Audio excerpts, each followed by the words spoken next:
Welcome, everybody. We'll give everyone a second to get logged in and get connected to audio before we start.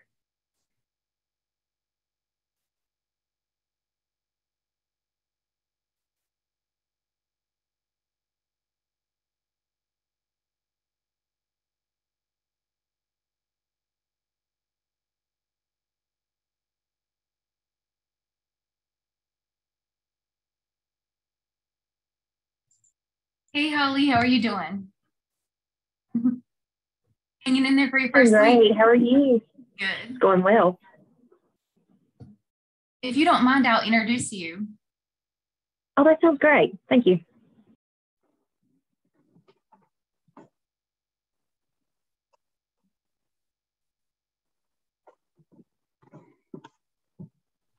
Well, welcome everybody again to our December Community Cafe. Thank you all. I see some familiar faces for coming back again and joining us for another month. This month we are talking about homelessness across our catchment area. And we have some wonderful panelists that I think that you're gonna get some valuable information from. And so our community cafes, if you haven't joined us before, they're meant to be very informal dialogue with you guys. So we want to encourage your questions, pop them in the chat box. Amber is monitoring the chat box. So we'll either answer your question in the chat box or we'll say it out loud for you, or feel free to speak up and ask any of our panelists or any of our partners members. And we'll be glad to either answer your question or find out the answer for you if we don't have it right offhand. But again, we appreciate you being here and we hope you get some valuable information and have some valuable dialogue with your community partners. Katie, let's go ahead and let Mr. Cortez give the information and we'll enable the interpretation. Sure, I skipped the whole part. So we are offering interpretation if you're in need of that. And I am going to hand it over to Mr. Cortez to explain that for you. Muy buenos días a todos, bienvenidos a esta sesión de Community Café, aquí con Partners. Hoy vamos a tocar el tema de las personas sin vivienda, los desamparados, y vamos a tener también una conversación informal. Queremos que todos participen en este diálogo. Tenemos la cajita de chat si ustedes quieren hacer alguna pregunta, y de esta manera los panelistas pueden contestar sus preguntas, atender sus comentarios. Vamos a tener un comentario valioso entre nosotros de Community Partners, y esta sesión se va a interpretar simultáneamente en español. Tenemos a Amber aquí para atender la cajita de chat si tienen alguna pregunta. Muchas gracias. Thank you, Mr. Cortez. Yes, sir. And the second thing that we have is closed captioning, and it's auto-generated by Zoom. So sometimes it can be a little bit distracting if you don't need it, and you do have the option to turn that off. It's auto-populated by Zoom. And so our panelists today are from all across our catchment area. We have Casey McCall from Hickory PD, Ruth from Winston, Michelle Knapp from Iredell County, and Tina is with us from Partner. She's our housing manager. So I am going to turn it over to Tina to start us off. Hey, good morning, everyone. So glad to be here with you all. I am going to share our screen, and I'm going to start off talking about the continuum of care in our areas. And if you give me just a second to get this where I need to be. All right, can you guys see that okay? All right, thanks, appreciate that. So we're going to talk about the continuum of care. So when we talk about homelessness, a lot of times we forget about the continuum of care and how important it is to helping those that are experiencing homelessness. So the continuum of care is, it's a region or local planning body that coordinates housing and services funding for homeless families and individuals. So basically, these are folks that come together in the community and talk about people experiencing homelessness and how to help them. And then truly, it's in the word continuum of care, help people move through the different stages of homelessness that they may be experiencing. So that is truly what the continuum of care is. We have several COCs in our partners catchment area. So our housing our housing staff try to participate in all of the continuum of cares across our region, and we even take on leadership roles. We feel like it's really important for us to be at the table, and we want to encourage anyone and everyone to come to the table and be a part of the continuum of care. A lot of the folks that are experiencing behavioral health issues end up in some type of housing crisis at some time in their life. And so we feel like some of those folks that are experiencing homelessness and even chronically homeless are dealing with mental health, substance abuse, different challenges that kind of keep them where they are. And so it's really important for the behavioral health community and those that are supporting behavioral health services be a part at the table. And so that's where we fit in and feel like it's an important part of what we do. So there are actually 3 continuum of cares across our partners catchment area. Gaston, Lincoln, Cleveland continuum of care is its own continuum of care. Winston-Salem, Forsyth County, they have their own continuum of care. And then there's the balance of state, and it's divided up into regions, and it's broken down there for you. And so there's actually 4 regions, Region 2, Region 3, Region 4, and Region 5, that we have across our catchment area, and we participate in all of those. I would encourage you to be a part of those. If you want to get connected to those, you can email me. I'll put my email in the chat box later. If someone would like to do that for me, that'd be great, one of our staff folks.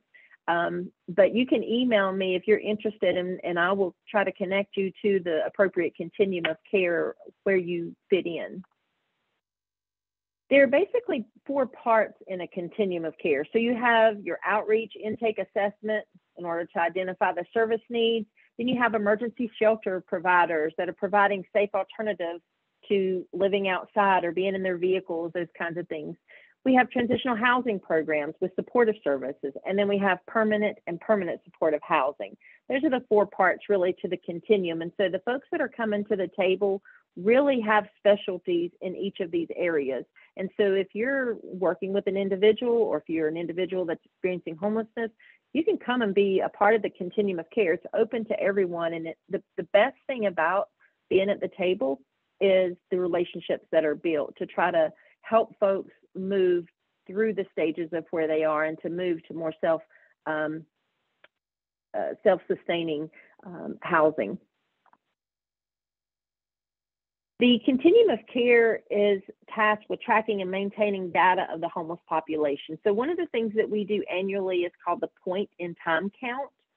So it's an annual count that's done in January, and it's really just a snapshot of homelessness in each community, and it's done across the country. And HUD requires us to do this. So if you're receiving funding, HUD requires us to do a point in time count, and that just makes sense because HUD wants to know what are the numbers of people that we want to support, and how do we support those, and how do we target the money to the appropriate areas that need the funding, that kind of thing. And so what happens with the point in time count, it truly is a snapshot. So let's say we go to a family reunion and we take a picture of everybody that's at the family reunion. Well, Uncle Bob and Aunt Susie, they weren't able to attend, so we missed them in the picture, but we know they're still out there. And so the point in time count really just takes that snapshot. It doesn't get everybody. We know that there are folks that we miss. And so we really work hard to try to capture all those folks, but sometimes we just aren't able to do that.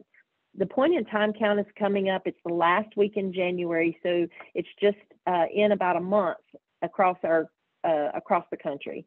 So if you are interested in helping with the point in time count, we really want you to be involved with those and connect with the continuum of cares, because we do need volunteers for that. So some of the communities actually go out and try to count the folks.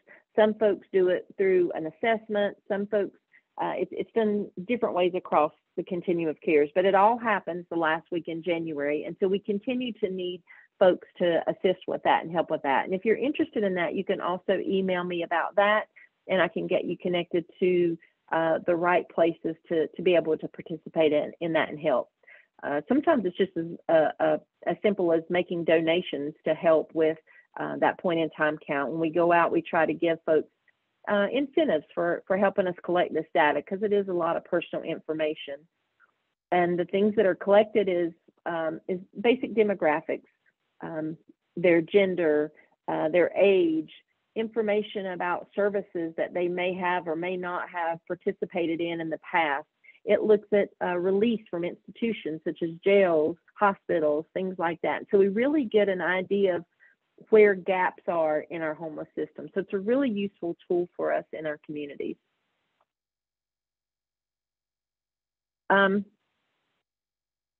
When we do the point in time count, there is a definition that HUD requires us to go by. So when we look at homelessness, we're not looking at those folks who are sofa surfing, moving from place to place, staying on a friend's couch or a family member's couch.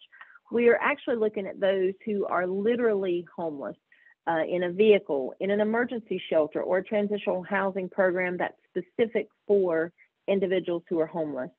Folks that are fleeing domestic violence, we look at those shelters. We look at hotels or motels. If someone is staying there and that hotel or motel is paid for by others, not themselves, that's considered homeless. So those are the criteria for when we do the point in time count. And then also for a good bit of the HUD funding that's available, it follows this HUD definition. So I just wanted to share that with you. So some of the outcomes from the continuum of care, if you're participating in the continuum of care, it's an access to network of resources. So the contacts and the relationships and the partnerships that are made in your community to help people navigate through their homeless experience is invaluable. So if I know that I can call up Casey or Ruth and say, hey, I got this individual and I'm not sure what to do with this person. Can you help me? Or do you have space at the shelter? Or do you know how to help this person? We also do case conferencing. So folks are identified as homeless and put on a list to access housing services and housing programs. So they can get in line. There are programs that are specifically for individuals that are homeless, and they have to go through the continuum of care through what's called coordinated entry. So it's a single point for all housing homeless individuals or individuals that are experiencing homelessness to access programs. And then when we're able to help people get into housing and we're able to get people stable, the outcomes that we see for those individuals, we see better health. So we see people that are experiencing homelessness that are worn, that are tired, that are struggling with things. And when they get housing, a lot of times their health improves. We also see reduced hospital stays. So a lot of times some folks go to the emergency room just because they don't have anywhere else to go. And then we also see reduced healthcare costs. It's been proven that if we can put people in housing, particularly permanent supportive housing, that is cheaper than actually housing someone in a shelter. So if we're paying rent and utilities for an individual, that's actually cheaper than paying for them to stay in a congregate setting, such as the emergency shelters. So those are some of the really big benefits. And that's briefly my presentation on the continuum of care. And if there are any questions, I can either take those now, or if you guys want me to wait till the end, or if there's some in the chat box, we can do those. Just let me know. Hey, Tina, how do we know? Yes. Hi, how do we know if we're in the COC or in the balance of state? So good morning, Anne. Good to see you. Good morning. If you are participating, if you're coming to those regional meetings, you're part of the continuum of care. And so some of the requirements for, we said that there's funding available through the continuum of care. And one of the requirements for funding is that you participate in the continuum of care and those regional meetings. So I know, Anne, in your region, we have region 4, the Dissy area. It covers Davie, Iredell, Surrey, Stokes, and Yadkin. Coming to those monthly meetings is your participation and does count towards your attendance with the continuum of care. So, so you can access funds, you can participate and be a part of those discussions and meetings and developing relationships. Is there then another, because we're supposed to ask you about being a part of balance of state. So I kind of thought that was all together, but since I'm new, I'm trying to sort my way through. Yeah, so the balance of state, the one slide that I had, it showed that we have 5 regions in the balance of state. And so the way that the balance of state works is when competing for funding through the continuum of care, we compete. That's a federal competition. So the agencies in North Carolina, such as your agency and several other agencies, Fifth Street, Michelle, that's on here, several other agencies that are providing emergency shelter, we were competing for federal funds against states and agencies that are in like New York and San Francisco, and with huge resources to be able to help write their competition application. And so what was happening was there was a lot of money in North Carolina that was leaving North Carolina and going to those other states, New York, California, where they have higher numbers of homelessness than what we have. And so actually Department of Health and Human Services decided, hey, we're losing all this money. Let's join together and work together to try to go after this funding. And so there are communities like Gaston, Lincoln, Cleveland, and Winston. Some of those are stronger communities, so they have their own continuum of care. But all the other communities like Surrey and Yadkin and Catawba and Burke and Rutherford, we weren't able to compete against those. And so they said, well, we're just everybody else, and that's where the balance of state, the rest of those that are left over throughout the state, that's where that continuum of care name came from. It's the balance, everybody that was left over in the state that wasn't already part of a continuum of care. And then the continuum of care kind of breaks down by regions. So the balance of state covers 69 counties across North Carolina. So that's a huge continuum of care. And so what they did to make it easier was divided it into regions. And so it works like a tier. So you have the balance of state, and then it drops down to the regions and committees. And so if you're participating in those regional meetings, that is part of the balance of state. So I know that was a long answer to try to explain that. I think I get it, but I think I'm good then. Okay, thanks, Tina. Yes, ma'am. Tina, I will send out the PowerPoint for you guys. And what I failed to mention about Tina is that she's one of the most sought after employees at Partners, her and her team. And her PowerPoint gave kind of a macro vision of some things that they're involved in, but her and her team are boots on the ground every day. So I have to commend her, because when I was doing more community work back when I first started my career in a small nonprofit, I felt like I could connect people with food. I could connect people with money sometimes.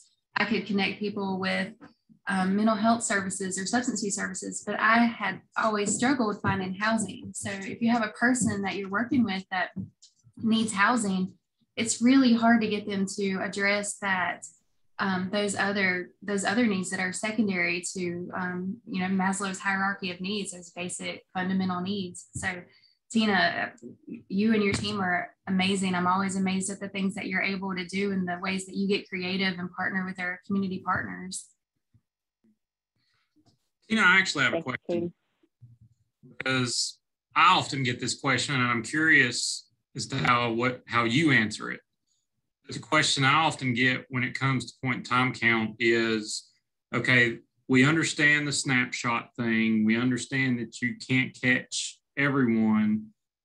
In your opinion, how many homeless people are there in our community? I get that question almost daily. Okay, we get it's a snapshot, but we want to know how many homeless are in Catawba County or Alexander County, and they're expecting an estimate of so many over that point in time count number. How do you normally respond to that? So that's probably one of the hardest answers to say, this is how many we have, because it constantly changes. We can look at our point in time count numbers over time, and they're pretty consistent. They don't go way up or they don't go way down unless we've had errors in our counting. Like last year, we didn't count because of COVID. We didn't do a street count. So our homeless numbers are extremely low, and we don't have those unsheltered counts for the balance of state. Now, some communities did do the street count. And so as a state, if you're looking at those, or community, you have to look at what happened, what was going on at the time. So we can kind of see the numbers, and they don't fluctuate a whole lot. and from year to year. And I think that's pretty consistent because people are constantly transient. We do miss folks, and we know that there are folks that we're going to miss. And I think that happens across the country. I don't think it's just unique to us. So I think it's really hard to answer that question without just saying, these are our numbers that are consistent, and we think these are close to the numbers that what we have. I don't think they're way off the point in time count. You know, we, depending on the area, you know, Burke County may have 60 people and Catawba County has 200 people. And so I don't think those numbers are way, way off, but I know that we miss some, and it's really hard to answer. And then the other difficult part of that is the school system has a totally different homeless count than what we do with our point in time count. And so it gets really confusing when you start trying to compare apples to oranges. It just doesn't work. And so we just have to realize the limitations of what the point in time count is, and just truly continue to say, this is a snapshot. This is not everybody. This is the way we see it. And it's pretty consistent, and it's pretty close. I don't think we're missing hundreds of people across our catchment. I'll say, I don't know about other communities, but in our communities that we serve and the point in time counts that we do, I don't think we're missing hundreds of people. I think if we miss people, it's going to be less than 25 or 50 at the most. And that's still a lot. I don't think we're missing 50 people, honestly. But that's just my 2 cents. So others may disagree with Casey, that's a good segue into letting you introduce yourself, Casey, and talk about what you do and build on that. Okay. Not much. No. So I work for the Hickory Police Department, and my title is Community Navigator. And frankly, what I do is I coordinate between the individuals that our law enforcement officers interact with and the resources that they need, which a majority of that obviously is homelessness. I do a little bit with, you know, getting folks that may not be in homelessness, but helping them get into, you know, drug treatment services and things like that. But yeah, it's more or less being that middleman, almost like a translator, because often the nonprofit speak does not translate well into law enforcement police speak. So it's just helping to coordinate those resources. In some cases, I act as a case manager for those difficult cases, where through behavior and things like that, they have exhausted the resources in the community to the point where they're not welcome there by themselves, due to, you know, outbursts and we realize a lot of that is mental health related, but also at the end of the day, we also have to consider the safety of folks. So I get a lot of the clients, the majority of mine are unsheltered, and getting them into services. The other part of my job is educating the community on homelessness and right and wrong ways to help. You know, avoiding things that will enable the behavior, that will, what am I trying to say? We want to empower them rather than increase the dependency. So we do a lot of, or I try to do a lot of educating the community on right and wrong ways to help the homeless. You know, rather than passing money through your car window, donating those funds to nonprofits that can stretch that dollar a lot farther. And we know from experience that in 99.9% of the time, that money going out the window goes toward their barrier. It goes toward their addiction. It does not go to food. It does not go to further their improvement. It actually goes to enable the dependency that has, in many cases, caused them to be homeless. So that's it in a nutshell. That's a lot of what I do on a daily. Casey, can you talk a little bit about like the historical context of why the Hickory Police Department started looking at developing this position and how it came to be? Sure. I don't know long-term history. I do know that probably 5 to 10 years ago, we came together as a community, DSS, partners, whatever it was called at the time, law enforcement, first responders, and I think brought in an outside company to kind of advise and see what the needs of our community was. And one of the things that they came up with was, frankly, a community navigator, a person to assist our homeless in navigating all of the services that we do have, because frankly, it's overwhelming for us. And, you know, we don't have some of the barriers that our homeless community have. So ultimately, that's where the idea came from. And then I'm fortunate enough to have a police department that is very forward thinking. And frankly, they came up with the idea to put this position into action. And through the ability to, they had an obsolete position that was able to be removed, and then plug this position in. So long and short of it, that's kind of how it came to be. The other part of that is what I did not realize coming from the nonprofit world is how much interaction law enforcement has with homelessness. Frankly, they deal with homelessness more than nonprofits do. You know, I don't know our exact number of calls for service a day, but I would say at least, I'd say 10 to 20% of those are homeless related on a daily basis.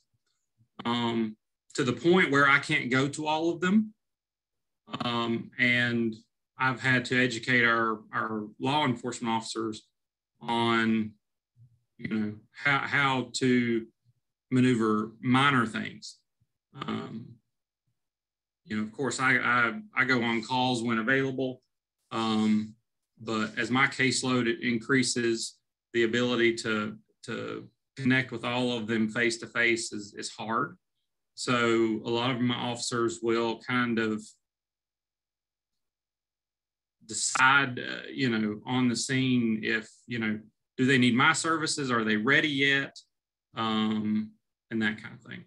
Because ultimately it is a diversion program. We want to keep these homeless folks out of our prison system, our jail system.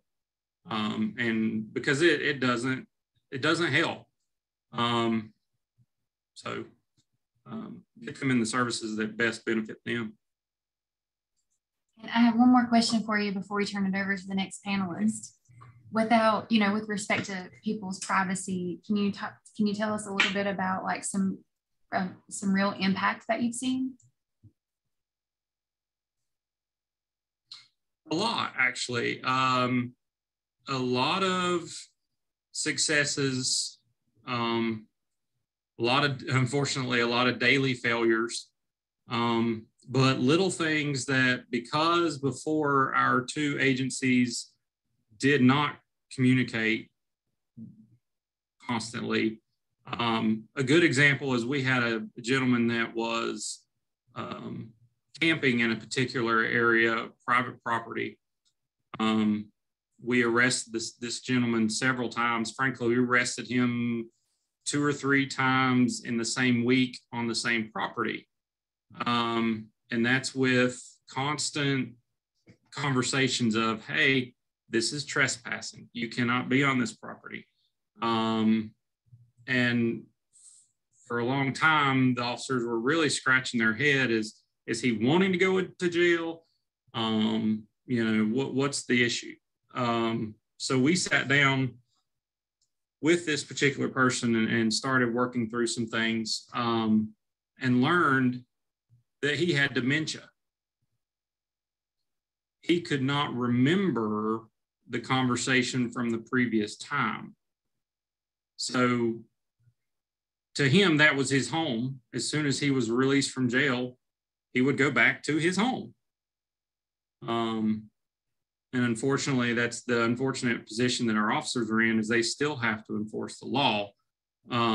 So it was good that we were there to figure all that out. We learned that he did have family. We were able to communicate with that family, and through some funds that I had at the time and funds from some other agencies, we were able to relocate to a daughter in California, who was able to provide him with some long-term supports. And so that was,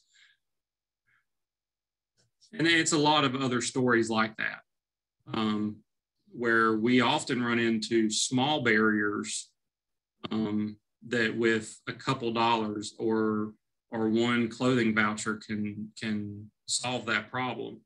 You know, Austin Pierce, the soup kitchen, often tells a story of a young man that had a job but did not have the appropriate shoes, could not step foot on that job, could not go into that warehouse without protective shoes. So what, he's just going to go home and not have a job? Or can we go out and buy him a $60 pair of shoes, and that way he's employed and contributing? And you know, there's a lot of little things. So. And those individual stories are so powerful because they truly do have a butterfly effect of affecting so many other systems. So even though we're talking about the impact of one person, it really has a much larger ripple effect that affects a lot of our agencies. So I certainly appreciate the work that you're doing. I think it's really progressive and creative. Well, we try. Hope it's something that catches on. I know that it's catching on in our county, to the point where, you know, we have conversations with other municipalities who have expressed interest. Unfortunately, you know, may not have the line item in their budget for it. But it's partnerships like that. I would like to, I mean, so I'm sure many of you are familiar with LEAD. And we also have a program called Success Essentials. And both of those programs are not just a Hickory Police Department program, but a county-wide program. So, you know, I think that's necessary, and it's necessary not only statewide, but worldwide, for us all to work together on this stuff. That's where our success comes from. Thank you, Casey. And we're going to turn it over to Ruth now.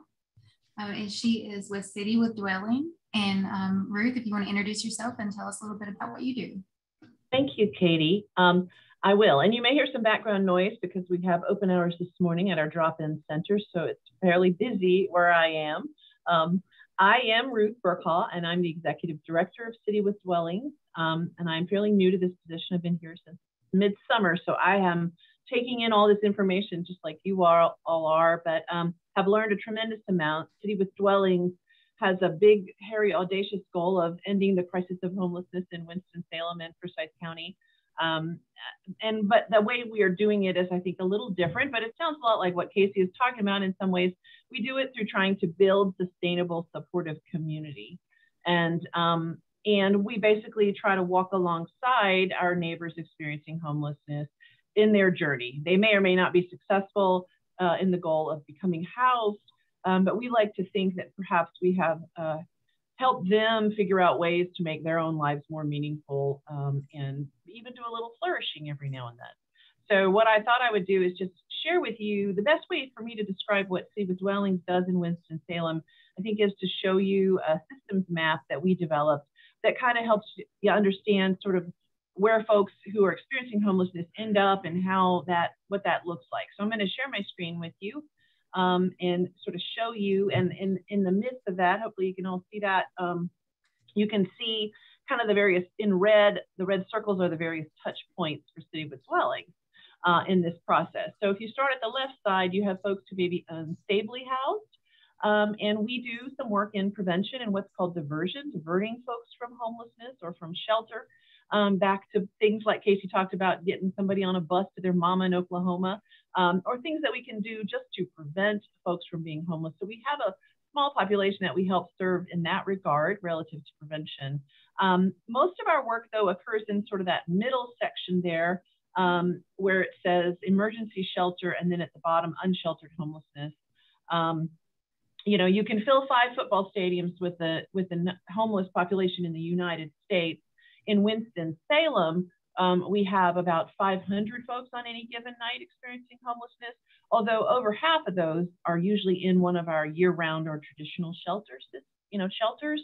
We primarily serve what are called the unsheltered homeless, and these are folks who are living in places that aren't fit for human habitation. Right now, we have a daily count. In fact, we don't actually do the point-in-time count as a single night because City with Dwellings actually tracks in collaboration with some other agencies, our street homeless population. So we know that right now there are 224 folks in Winston-Salem and Forsyth County who are what we call unsheltered at this point in time. And this is the group that we really do help. We serve them in the winter with emergency shelter. We do a 4-month overflow shelter program when our year-round shelters are full. We have, with our partners churches, we have some shelters that provide overflow emergency shelter for them. We do that 4 months a year. We also have on our staff a fairly high percentage of folks who are considered peer support specialists. This means they're folks who've either experienced homelessness themselves or in recovery from drug and or alcohol addiction or in mental health care of some kind. We find these folks to be a tremendous asset to our organization, and they really are truly able to walk alongside folks because they've been there. And so we use them quite heavily in our shelter system as well as in our outreach system. And this means we both go out to the folks living in the encampments or under bridges or in abandoned buildings or doorways and try to work with them. We function in similar to Casey as navigators and connectors. We collaborate with our local downtown foot patrol, our first responders, other agencies, other shelter providers, to get them where they need to be when they're ready to receive it. And then we also have what we call a drop-in shelter. It's not quite a day shelter. It's a drop-in center where they can come and work on things like their vital documents. We actually accept mail for about 300 folks in Winston-Salem. You have to have a permanent address to get food stamps. So we serve as a place where folks can get their mail. We help them get their Social Security cards, their birth certificates, whatever they might need in order to be employed or to be housed or to be considered for federal benefits, things like that. We also provide community. COVID has put a bit of a damper on this, but we have done art and music programs. Yesterday we had a Christmas party here where folks did their own little mini trees that they could take with them. So we try to do things so that it's not all about basic needs, but we certainly do connect them to clothing, to foot care, to some of the basic things, that food pantries, things like that. So our outreach work is comprehensive. Folks come to us and we go to them. But we are the ones in town when someone says, I have someone who's living here, send them to City with Dwellings or get them in touch with someone at City with Dwellings. It's sort of the word on the street there. And then finally, we also do some supportive housing work. We have a small experimental project going now called HEART, which is a transitional housing project. Our unsheltered homeless folks are particularly difficult to house because they've been homeless so long often. It's hard to take someone who's lived under a bridge for 20 years and plop them into an apartment and say, okay, good luck. So we have peer support folks that actually live on site in these apartments. We have right now 5 residents from our most vulnerable community living there, and our peer support person works with them on independent living skills, banking, just grocery shopping, just simple things, help them understand what it means to put a grocery list together, to put a menu together, to create actual dish in their kitchen. So we are working we hope to expand this because affordable housing is quite frankly a big issue. We we can help a person as much as possible, jump through all the hoops, get all the paperwork done. But if there's nowhere for them to go, then we're not going to get them housed. And in Winston-Salem alone, we are short 16,000 units of affordable housing. So that's quite a concern. And as well as just working on things related to, for example, trauma. We know that our folks experiencing homelessness didn't start out wanting to be homeless. And we really know homelessness isn't the problem. It's a symptom of many other problems in our society and our world. And certainly a high percentage of those that we help anyway in our most vulnerable, unsheltered homeless population are folks who've experienced high levels of trauma growing up in their adult lives, or even just being homeless in and of itself is a traumatic experience. So we're going to be working in the future on becoming a more trauma resilient organization in order to see if we can walk alongside folks as they heal from a lot of things going on in their lives. So I will stop talking. I've thrown a lot at you, but you can sort of see how the housing system can be complex and really does require a lot of assistance and help to be navigated by folks who've experienced homelessness. Thank you, Ruth. And it looks like you guys have done a really good job of mapping it out. And that way it can be explained to different partners about how this works and where a person is in that process. Absolutely. I have to say, I came out of a different background, project management and association management, and then I was working in a faith-based setting when I came here. So I was not even that familiar with the homeless services system, or that there was one. I just kind of thought, well, you know, the social human services agencies just serve homeless people too, but no, their needs are so complex and complicated that really it requires its own system. And so I needed to see it visually, right, in order to help me understand kind of, and folks can, you know, they can start at one end and go all the way to the other end and then end up somewhere in the middle. It's not a, you know, it's a continuum in terms of actually, you know, kind of going back and forth along it. But yeah. Thank you. And up next, we have Michelle with Fifth Street Ministries. Michelle, you want to take it away? Hello, welcome. So I am with Fifth Street Ministries. We are located in Iredell County. We provide several services to the homeless population. We are part of Region 4, which we serve Iredell, Yadkin, Surrey, Stokes, and Davie. So we are the only shelter in those 5 counties that serve single men. So we also serve families and single women, but there are a couple smaller shelters in the upper northern part of our area that serves single women and families. So our shelter program, we have been in existence since 1990.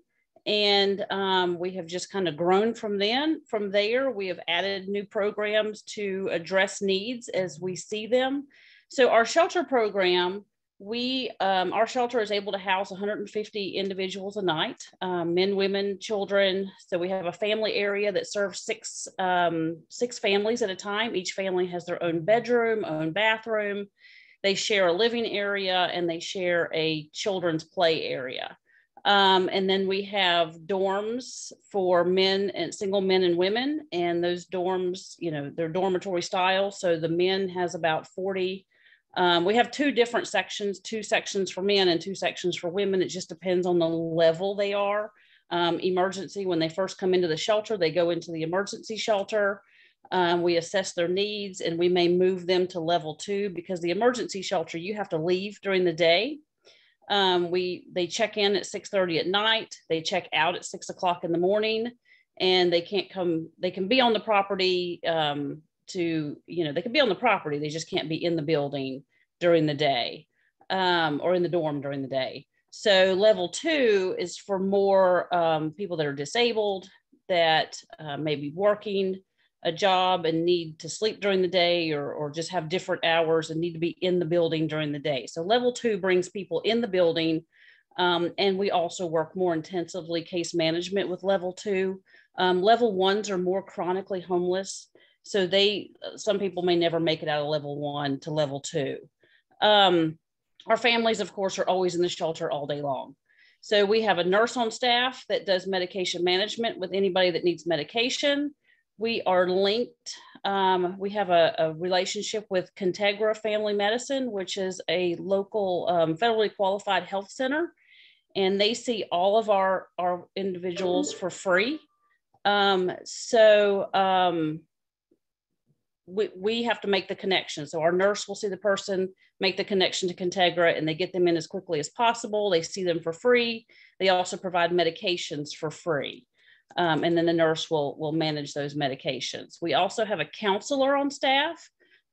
So our counselor specializes in domestic violence and sexual assault, but he also does substance abuse therapy, groups, and really any type of therapy, but his specialty is domestic violence and sexual assault.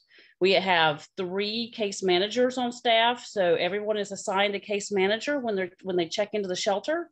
And so the case manager will walk them through from homelessness to housing and all the barriers in between. And we all know there's many barriers from homeless to housing, and it can take a very long time to eliminate those barriers and get somebody into housing. So that's essentially our shelter program. We also have a street outreach program. Street outreach goes out into the community. They're generally just in Iredell County. They go out into the community. They serve, they go to people under bridges, behind buildings, in abandoned buildings, in their cars. They take supplies. So they keep their cars loaded with supplies. And that way, anytime they see somebody, they can distribute supplies, give them information on how to get into the shelter if they would like to come to the shelter. Not everybody would like to come to the shelter. Not everybody wants to come to the shelter because dormitory style can be difficult for some that have anxiety, some mental illnesses. That just is difficult to be in a population setting like that. So we go to them, and we still provide all the same services to those individuals, whether they're in the shelter or not. So we are expanding our street outreach to the Surrey area. I've just posted that position. And so at this time, unfortunately, that position is only going to be funded through June 30th. But my main goal is to get somebody in that position so that we can increase our pit count and get all the street outreach we can in that Surrey County area, Surrey, Stokes, Yadkin, and get them into the system so we can increase our pit count and provide services and get them into another setting besides on the street. So that's our goal right now, that we're working in that program. We also have a battered women's shelter. So our battered women's shelter has 8 bedrooms, and each woman family has their own area, their own space. We do occasionally double up, but during COVID, we have not been doubling up in rooms because they are rather large rooms. So we can double up if need be. We offer counseling there. We offer court advocacy, and we also offer case management, all at that location. Now, you do not have to be a resident of the domestic violence shelter to receive services. So anyone can receive services from the domestic violence shelter. They just need to call us. Let me give you just our basic information. That's just a little bit of information on how to contact us. I didn't put email addresses on there. So we also have a veterans transitional housing program. So that program is funded through the VA. And so there are a lot of restrictions in that program. It's a very intensive program. So it's up to 2 years, intensive case management. They have housing. We can house up to 5 veterans in that house. And we do peer support classes, life skills, anything that they may need to help them be self-sufficient when we get them into permanent housing. So, cooking on a budget, shopping, easy meals to make. So we do all of those classes there. It's also available. We also have those classes available to all of our residents in all of our programs, but it's they are required to take those classes at the Veterans House. Everywhere else, it's optional. We can't require services. So, we serve about 100 people a night. in all of our shelters. And so it's a busy place in all of our programs. And we serve about 800 people a year. And that's just in Iredell County. You know, we do serve all the other counties, but they come to us. So they would have to come to us for shelter. If someone is homeless in one of our other counties, we would bring them here to Iredell. So those numbers include other counties as well. So that's a kind of a snapshot of what we do. I was trying to give you a little bit of information. I could probably talk for an hour or more on what we do. But I just wanted to give you a little information, and hopefully maybe you guys have some questions and I could answer those. Yeah, so now we'll just, I'm sorry. I was going to ask her a question. Sure. Michelle, we're trying to start a men's shelter in Mount Airy. Yes. And I'm working with a man and his wife who are on the street for us, who are going out doing what you're trying to hire for. Mm-hmm. They are taking, whenever we get calls, because we don't have a shelter building, they're taking sleeping bags and backpacks with food and things like that out on the street. One of the things that I really wanted to ask you about is we also want to take veterans whenever we get into our building. So is there something that you could send to me about how you set up your veterans program? Yes, I'm sorry, Ann. I know you and I need to get together. And I actually, when I saw you on this call, I emailed you. Okay. So you'll have an email from me. But so I would like to get together with you, but I can definitely share some information, insight on that as well. Okay, great. Thank you. You're welcome. I'm so sorry for interrupting you, Ann. I was just going to say, let's take a few minutes to take some questions. So let's have some time here to take any questions that anybody might have.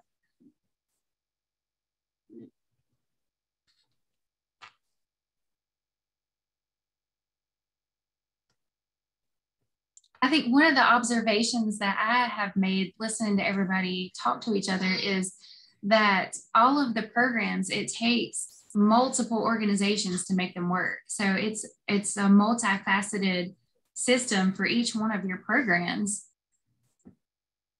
Kind of it takes a village thing. Yes, definitely. Yeah, for sure. Michelle, the other thing that I wanted to ask you about is how much availability do you have right now for in your single men's homeless? Because we're getting calls, we don't know where to send them. People are calling us and I'm referring them, I'm actually trying to refer them out to City with Dwellings, referring them out to you. Do you really even have any space right now? We do have space. The only space right now, we are full in the family area. We have 6 families right now, but we do have plenty of space in the men and women single area. Perfect. Thank you. You're welcome. And just give us a call on that number that I had posted. I took it down. But if you'll give us a call on that number, we ask that the person call ahead of time, do kind of a little background. You know, we ask questions, we give a little background, we kind of do a prevention and diversion screening on everybody that gives us a call. And we unfortunately cannot take sex offenders because we have families in the building. Right. So, but we will do that. And then we get an answer back to them and when they can come into the shelter rather quickly. Perfect. Thank you, Michelle. You're welcome. Thank you. I do want to share just a note for everyone that one of the things that we are seeing right now too among homeless individuals and the struggles of getting them into housing is we have the most money now that I've ever seen in 20 plus years of working in housing, between emergency housing vouchers and the emergency solutions grant, COVID funding. A lot of the money, because of COVID, we've gotten a lot of money to try to keep people out of shelters and to house them in other places. But one of the major things that we're seeing is we have a lot of vouchers available to put people in housing. We just can't find the housing that's affordable and that meets the fair market rents and the HUD standards. And so that is one of the biggest challenges that we are facing with rehousing people, and is the housing stock. We've also seen the housing market, how it's affecting the rental market as well. So folks are selling their houses because they can really sell their houses and make a lot of money right now, and they're moving into rentals, and so they're taking up that rental stock. And then that's driving up some of the costs because, of course, supply and demand, there's more demand for units, so the cost goes up for those units. And then we're also seeing landlords that have been in property management or have been in landlord situations for a long time, and maybe they're at the point where they're, you know, kind of getting tired of being a landlord, or this is an opportunity for them to get out and make a lot of money on their property, and so they can sell their property that they've been renting, and then we lose that rental because sometimes that they sell the property and it goes to a family that's looking for a home, or it's going to another landlord who's maybe going to slap a coat of paint on it and jack the rent up and make it unaffordable, you know, for the programs that we work with. So it's kind of a perfect storm right now. We have more money for housing, but we have less housing stock. And so one of the things that we really need advocacy for is inclusive, affordable housing. We don't want to put people in clusters. You know, we don't want to make clusters of poor housing. So building communities where they're all low income or subsidized doesn't really help the community grow and to be more productive.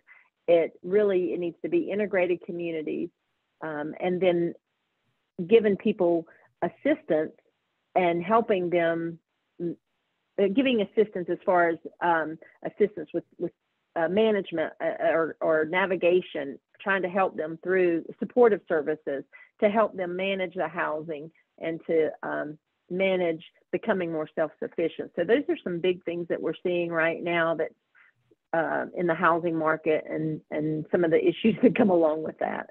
Yeah, yes, Tina, and let me piggyback on that because, you know, we have a lot of people on the waiting list for housing right now. I am actually the coordinated assessment lead for our 5-county region, and we have over 100 people on the waiting list. And the waiting list is moving very slowly. People are staying in shelters longer. They're staying homeless longer because we can't get people into housing. And now that the eviction moratorium, people are starting to be evicted, things are opening up, but it's just a cycle. It's just starting all over. You know, we're putting people into those housing, then we're getting the people that's being evicted. And so we need more housing is the issue. And I know Iredell County is building some housing here in Statesville, and things are happening, but it's going to take a long time. And this funding that we have to put people into housing ends June 30th. So that we're on a time crunch, and if we don't spend it, we're going to lose it. So, yeah, and one of the things that we found out during COVID I'm sorry, Casey, one of the things we found out during COVID and the moratorium was when the moratorium on evictions was in place, people weren't getting evicted. And what we found out was our affordable housing is because other people are getting evicted. So I get a place because Michelle gets kicked out. That's where our affordable housing comes from. And so we really saw that during COVID and during the moratorium because Tina wasn't getting kicked out. So Michelle didn't have a place. And so that's kind of what we really learned during COVID too, as far as our housing and affordable housing crisis. I'm sorry, Casey, go ahead. No. So we are put in an awkward position because frankly, in most cases, law enforcement are used to do removals for those evictions. I'm also in contact with realtors, property managers that are either currently, you know, supporting Section 8 vouchers, and those that don't. And I say this all the time, and I don't know who I need to say it to for it to actually happen, but we have to find what the incentive is for the landlord. I mean, I hate to sound like a realist and a pessimist, but just simply pulling on their heartstrings is not going to work. It has not worked. Whether it be an agreement that the renter participate in life skills classes, whether it be a fund of some sort that pays for damages, pay an additional security or an increased security deposit, because frankly, we're losing landlords because the folks that we're placing into housing do not have the skills to manage that living situation. You know, we are housing first, and that's wonderful. But, you know, we also have a lot of recidivism where we get them housed, and then we have people like Bonnie Harper out here.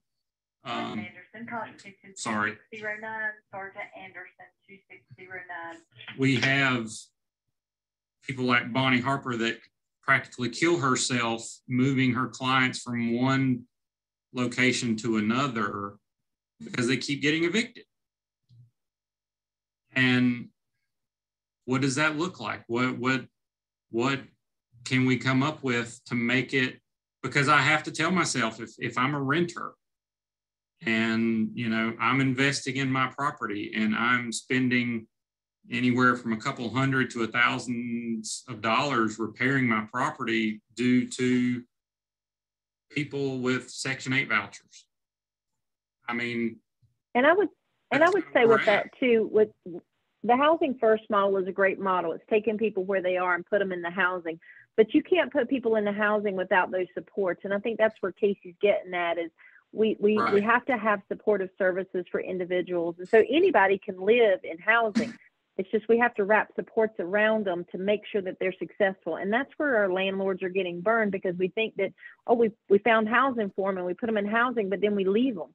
And a month or 2 or 3 or 4 or 6 months down the road, they're being evicted and they're tearing up the unit and they've done things. And so it's really important that we not only just put people in housing, but we provide them with those supportive services. And that's where I think our behavioral health services really need to be engaged when people are housed. And to make sure that they're able to maintain that housing because it's so much more traumatic on the individual, the landlord, and our resources when people are evicted, especially those with high needs, particularly with mental health or substance use needs. So burning our bridges with our landlords has cost us a lot just because we haven't been successful at providing supports around the individuals that we're placing in housing. And that has to get better. It's not going to, the market's not going to get better if we don't. I just wanted to kind of bring this up because I'm sure we're limited on time, and especially I know Tina and I, we could talk about this for days, but one thing that I wanted to bring up that is a constant for us to keep in mind, we're working with a lot with unsheltered homeless, where a majority, I think 86% of the ones that we deal with, it's mental health and or substance use related. The issue that we run into, because they are the most visible, are those that do not want services. They're a paranoid schizophrenic that is unmedicated, that will not take medication, will not go to this particular program for one reason or another, that always seem to fall through the cracks, and always end up landing in the police's lap, frankly, because no one else can or will assist them. So we run into a vicious circle of arresting the same individual over and over again because there is no other alternative but jail, because that individual's mental health is preventing them from accepting services. When does it become self-neglect? When does it become an issue for Adult Protective Services to say, okay, they are their own detriment? That's, frankly, that's what keeps me up at night. That's the ones that hurt the most, is our system, our community is our own detriment in some cases. I understand, the change in mental health. I love partners. Don't get me wrong. I am this is not a, we need to go back to mental institutions and lock everybody up. That's not what this is. But that is becoming a much larger population in our community with very few to no resources for, because they will not accept treatment. That doesn't mean, I mean, it still falls in the lap of the police department to try and handle. And where we don't want to arrest, but we have no other option. So those are the ones that are the hardest. Because, you know, we jokingly say, you know, I wish sometimes I had Haldol and a blowgun, you know, and I could just, you know, medicate these folks and just get their minds right to the point that they start making logical decisions. You know, we've gone the involuntary commitment route, you know, and they'll be in treatment for, you know, month to a couple months, get their injections, but 9 times out of 10, there is no follow-up. There is no accountability on going back for additional injections or getting on a prescription. So it's just a vicious circle. So I think too, we have to get, it is a slippery slope, because you have to give people dignity with risk and allow them to make decisions about their own health care. And at the same time, you do want to help people be safe.